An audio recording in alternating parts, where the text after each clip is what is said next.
कि जब हम वहां परसों गए तो जो वहां की स्थिति थी, पूरे गांव में दहशत थी। दो बातें जो सबसे महत्वपूर्ण है, किस तरह से योजनाबद्ध पुलिस के संज्ञान में ये मामला पूरा था और उसके बाद योजनाबद्ध तरीके से लगभग 200 लोग लाठी डंडा कुल्हाड़ी लेकर के उस गांव में पहुंचते हैं और दलित परिवारों के साथ जिस तरह का वहां तांडव किया जाता है वो निंदनीय है। सबसे ज्यादा महिलाएं उसमें घायल हैं और नौजवान लड़कियां।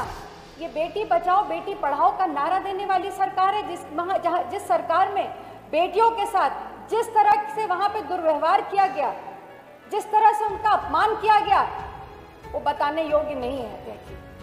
मैं ये कहना चाहती हूँ कि क्या कानून व्यवस्था समाप्त हो चुकी है सरकार में? जिस तरह से अभी तक केवल उस गांव में नहीं, पूरे उत्तर प्रदेश में इस घटना से दलितों के बीच में भय व्याप्त। मैं मांग करना चाहती हूं सरकार से, माननीय मुख्यमंत्री जी बैठे हैं, इसका संज्ञान लें और 3 चीजें जो कांग्रेस पार्टी की मांग है, इसकी पूरे घटना की जांच,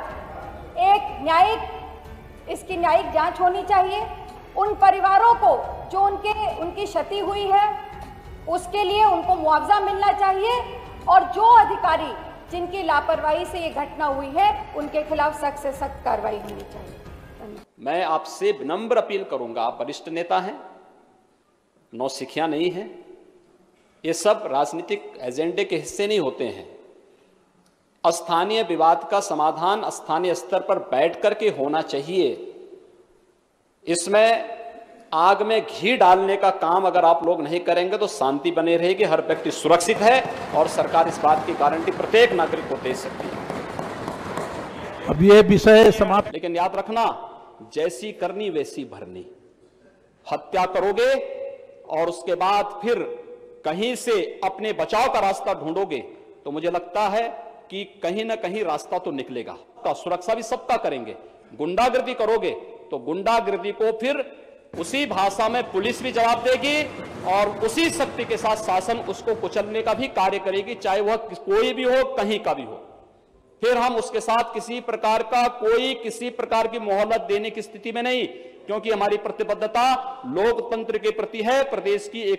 हमारे प्रदेश के 23 करोड़ जनता के प्रति हमारी प्रतिबद्धता है।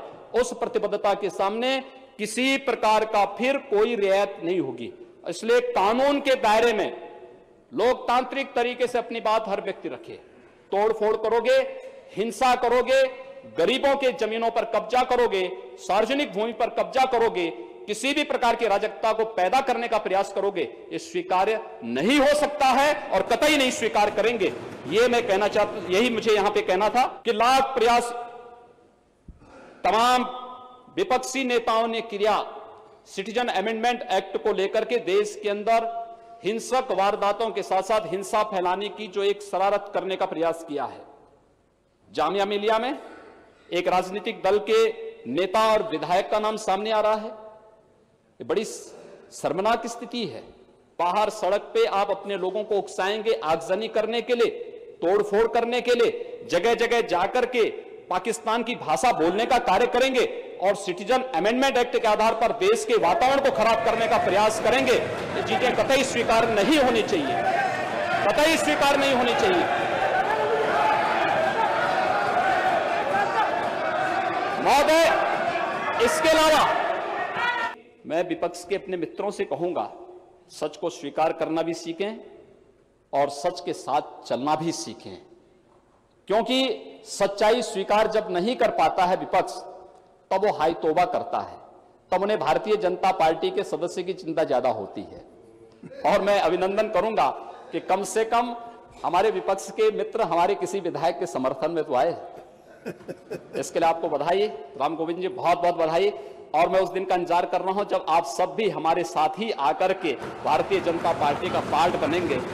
आपने शुरुआत की है, आपकी सद्भावना के लिए बहुत बहुत धन्यवाद।